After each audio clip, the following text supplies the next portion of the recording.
ಕೇವಲ 2ರಿಂದ 3 ಪದಾರ್ಥಗಳಿದ್ರೆ ಸಾಕು. ಈ ಥರ ಐಸ್ ಕ್ಯೂಬ್ಸಲ್ಲಿ ಸ್ಟೋರ್ ಮಾಡಿಟ್ಕೊಂಡು ತಿಂಗಳಾನುಗಟ್ಲೆ ಯೂಸ್ ಮಾಡ್ಬೋದು. ಆದರೆ ನಾನು ಕೇಳಿದ್ರೆ ಒಂದಿನಾನೂ ಇದಿರಲ್ಲ. ಯಾಕೆ ಅಂದರೆ ಅಷ್ಟು ಟೇಸ್ಟಿಯಾಗಿ, ಅಷ್ಟು ಯಮ್ಮಿಯಾಗಿರುತ್ತೆ. ಮಕ್ಕಳೆಲ್ಲ ಒನ್ಸ್ ಮೋರ್ ಅಂತ ಕೇಳ್ತಾರೆ. ಪದೇ ಪದೇ ಇದನ್ನು ನೀವು ಮಾಡಬೇಕಾಗತ್ತೆ. ಸೊ ಇದನ್ನು ಮಾಡಿದ್ರೆ ಆರಾಮಾಗಿ 15ರಿಂದ 20 ದಿನ ತೊಂದರೆ ಇಲ್ಲ. ಆರಾಮಾಗಿ ಐಸ್ ಕ್ಯೂಬ್ಸ್ ಆಗಿ ಇದಿರುತ್ತೆ. ಯಾವಾಗ ಬೇಕೋ ಅವಾಗ ಯೂಸ್ ಮಾಡ್ಬೋದು.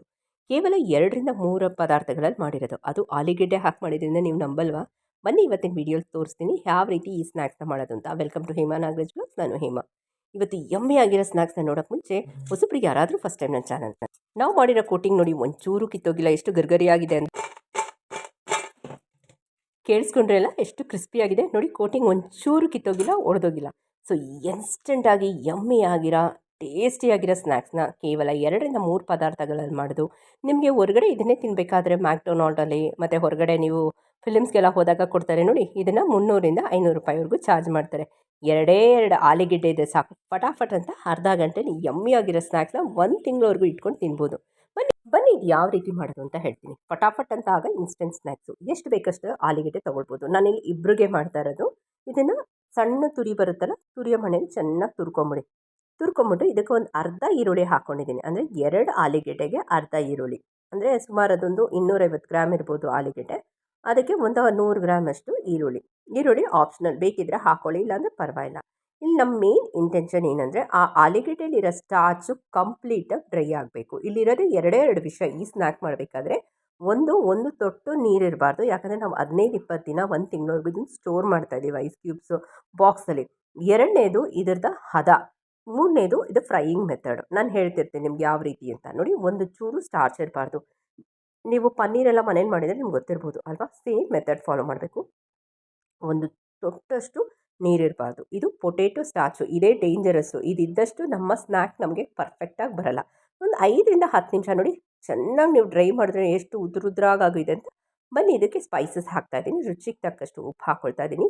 ಹಸಿಮೆಣಸಿನ್ಕಾಯಿ ಎಷ್ಟು ಬೇಕೋ ಅಷ್ಟು ಹಾಕೋಣ. ನಿಮ್ಮ ಗ್ಯಾಸ್ಟ್ರಿಕ್ ಏನಾರಿದ್ರೆ ಹಸಿಮೆಣಸಿನ್ಕಾಯಿನ ಸ್ಕಿಪ್ ಮಾಡಿಬಿಟ್ಟು ಅಚ್ಕಾರದ ಪುಡಿ ಹಾಕ್ಕೊಳ್ಬೋದು.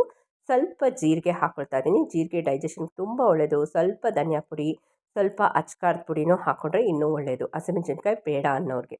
ಇದಕ್ಕೆ ನೋಡಿ ಎಷ್ಟು ಡ್ರೈ ಆಗಿದೆ ಅಂತ ನಿಮಗೆ ತೋರಿಸ್ತಾ ಇದ್ದೀನಿ. ಇದೆಷ್ಟು ಡ್ರೈ ಆಗಿರುತ್ತೋ ಅಷ್ಟು ಬೇಗ ನಮಗೆ ಅರ್ಧ ಗಂಟೆಯಲ್ಲಿ ಫ್ರೀಝರಲ್ಲಿ ಸೆಟ್ ಆಗುತ್ತೆ. ನೀವು ನೀರಿಟ್ಟರೆ ನಮಗೆ ಕ್ಯೂಬ್ಸ್ ಬರಲ್ಲ, ಕೆಟ್ಟೋಗುತ್ತೆ ನಮ್ಮ ಸ್ನ್ಯಾಕ್ ಏನು ಮಾಡ್ತಿದ್ದೀವಿ. ಇದಕ್ಕೆ ಧಾರಾಳವಾಗಿ ಕೊತ್ತಂಬರಿ ಸೊಪ್ಪು ಒಂದು ಕೈ ಹಿಡಿಯಷ್ಟು ಸಣ್ಣಕ್ಕೆ ಕಟ್ ಮಾಡಿ ಹಾಕ್ಕೊಳ್ತಾ ಇರಬೇಕು. ನಾನು ತುರಿಯೋ ಮಣೆನೂ ಹೇಳಿದೆ ನಿಮಗೆ, ಸಣ್ಣ ಎಳೆ ಇರಬೇಕು. ನೀವು ಈ ಸ್ಟಾರ್ಚ್ ಇದೆಯಲ್ಲ, ಪೊಟೇಟೊ ಸ್ಟಾರ್ಚ್, ಆಲೂಗೆಡ್ಡೆ ಸ್ಟಾರ್ಚ್, ಅದು ತುಂಬ ಡೇಂಜರಸ್. ಇಲ್ಲಿ ನಾನು 2 ಚಮಚದಷ್ಟು ಅಕ್ಕಿ ಹಿಟ್ಟು ಹಾಕ್ಕೊಳ್ತಾ ಇದ್ದೀನಿ. ಯೂಶಲಿ ಮ್ಯಾಕ್ಡೊನಾಲ್ಡ್ಸು ಅಲ್ಲೆಲ್ಲ ನಮಗೆ ಕಾರ್ನ್ ಫ್ಲೋರ್ ಅಥವಾ ಮೈದಾ ಯೂಸ್ ಮಾಡ್ತಾರೆ. ನಾನು ಅವೆರಡೂ ಪ್ರಿಫರ್ ಮಾಡಲ್ಲ. ಅಕ್ಕಿ ಹಿಟ್ಟು, ಮನೇಲಿ ಅಕ್ಕಿ ಹಿಟ್ಟು ಸಿಗುತ್ತಲ್ಲ ಅದನ್ನು ಹಾಕ್ಕೊಳ್ಳಿ. ಸ್ವಲ್ಪ ರೆಡ್ ಚಿಲ್ಲಿ ಫ್ಲೇಕ್ಸ್ ಹಾಕ್ಕೊಳ್ಳಿ, ನೋಡೋಕ್ಕೆ ಚೆನ್ನಾಗಿರುತ್ತೆ. ಸ್ವಲ್ಪ ಖಾರ ಕೆಂಪುಗೆ ಚೆನ್ನಾಗಿ ಕಾಣುತ್ತೆ. ಸೊ ಇದನ್ನು ಕಲಸಿಟ್ಬಿಟ್ಟು ಫ್ರೀಝರಲ್ಲಿ ಈ ಐಸ್ ಕ್ಯೂಬ್ಸ್ ಬಾಕ್ಸ್ ಇದೆಯಲ್ಲ ಅದರಲ್ಲಿ ಸ್ಟೋರ್ ಮಾಡಿ ಇಟ್ಕೊಳ್ಳೋಣ. ಅರ್ಧ ಗಂಟೆಯಲ್ಲಿ ಸೆಟ್ ಆಗೋಗುತ್ತೆ. ಈಗ ಮಕ್ಕಳೆಲ್ಲ ಮನೇಲಿರ್ತಾರೆ, ದಿನ ನಮಗೆ ಅವ್ರಿಗೆ ಸ್ನ್ಯಾಕ್ಸ್ ಮಾಡ್ಕೊಡೋಕ್ಕಾಗಲ್ಲ. ಸೊ ಈ ಥರ ಇನ್ಸ್ಟೆಂಟಾಗಿ ಮಾಡಿ ಒಂದು 15-20 ದಿನ ಸ್ಟೋರ್ ಮಾಡಿ ಇಡ್ಬೋದು.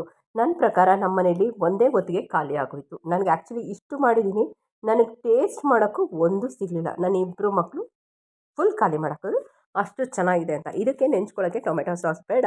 ಯೂಶಲಿ ಮ್ಯಾಕ್ಡೊನಾಲ್ಡ್ಸಲ್ಲೆಲ್ಲ ಟೊಮೆಟೊ ಸಾಸ್ ಕೊಡ್ತಾರೆ.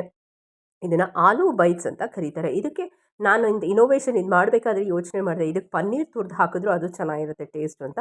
ನೀವು ಏನಾದ್ರು ನೋಡ್ತಿದ್ರೆ ಈ ವಿಡಿಯೋನ ದಯವಿಟ್ಟು ಪನ್ನೀರು ಹಾಕ್ಕೊಂಡು ಟ್ರೈ ಮಾಡಿ. ಅದನ್ನು ಅದೇ ಥರ ತುರಿದು ಇದನ್ನೊಂದು ಅರ್ಧ ಗಂಟೆ ಫ್ರೀಝರಲ್ಲಿ ಇಟ್ಬಿಟ್ಟು ತೆಗೆದಿದ್ದೀನಿ. ಕ್ಯೂಬ್ಸ್ ಏನು ಪರ್ಫೆಕ್ಟಾಗಿ ಬಂದಿದೆ ನೋಡಿ. ನಾನು ಹೇಳಿದ್ನಲ್ಲ, ಆ ಪೊಟೇಟೊಲಿರೋ ಆಲೂಗೆಡ್ಡೆಲಿರೋ ಸ್ಟಾರ್ಚೇ ಡೇಂಜರಸ್ ನಮ್ಮ ಸ್ನ್ಯಾಕ್ಸ್ಗೆ.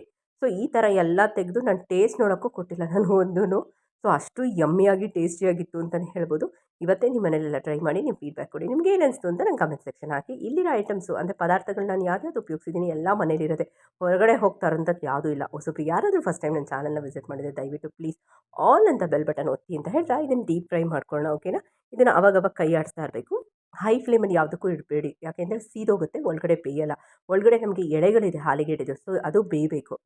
ಸಿಮ್ಮಿಂದ ಮೀಡಿಯಮ್ ಫ್ಲೇಮ್ ಮಧ್ಯದಲ್ಲಿ ಇಟ್ಬಿಟ್ಟು ಮಾಡಿ. ಇದಕ್ಕೆ ಸರ್ವಿಂಗ್ ಆಗಿ ಟೊಮೆಟೊ ಸಾಸ್ ಜೊತೆ ಮಾಡಿಕೊಡಿ. ಮಕ್ಕಳಿಗೆ ಹೇಳಿಬಿಡಿ ಯಾವುದರಿಂದ ಮಾಡಿರೋದು ಅಂತ. ಯಮ್ಮಿಯಾಗಿ ಇಷ್ಟಪಟ್ಟು ತಿಂತಾರೆ. ಮತ್ತೆ ಮಾಡಿಕೊಡು ಅಂತ ನಮ್ಮ ಮನೇಲಿ ಕೇಳ್ತಾಯಿದ್ರು. ಇನ್ನೊಂದು ಸಲ ಸೌಂಡ್ ಕೇಳಿಸ್ಕೊಂಬನ್ನಿ ಎಷ್ಟು ಕ್ರಿಸ್ಪಿಯಾಗಿದೆ ಅಂತ. ನಮ್ಮ ಕೋಟಿಂಗ್ ಎಲ್ಲೂ ಕಿತ್ತೋಗಿಲ್ಲ, ಕೇವಲ ಅಕ್ಕಿ ಹಿಟ್ಟು ಹಾಕಿ ಮಾಡಿರೋದು. ಈ ಥರ ಹಾಕ್ಕೊಡ್ತಾರೆ ಮ್ಯಾಕ್ಡೊನಾಲ್ಡ್ಸಲ್ಲೆಲ್ಲ, ಮೇಲ್ಗಡೆ ಟೊಮೆಟೊ ಸಾಸ್ ಹಾಕ್ತಾರೆ. ಇವತ್ತೇ ನಿಮ್ಮ ಮನೇಲೆಲ್ಲ ಟ್ರೈ ಮಾಡಿ ನಿಮ್ಮ ಫೀಡ್ಬ್ಯಾಕ್ ಕೊಡಿ. ನಿಮ್ಗೆ ಏನು ಅನಿಸ್ತು ಅಂತ ನಂಗೆ ಕಮೆಂಟ್ ಸೆಕ್ಷನ್ ಹಾಕಿ. Thank you for watching.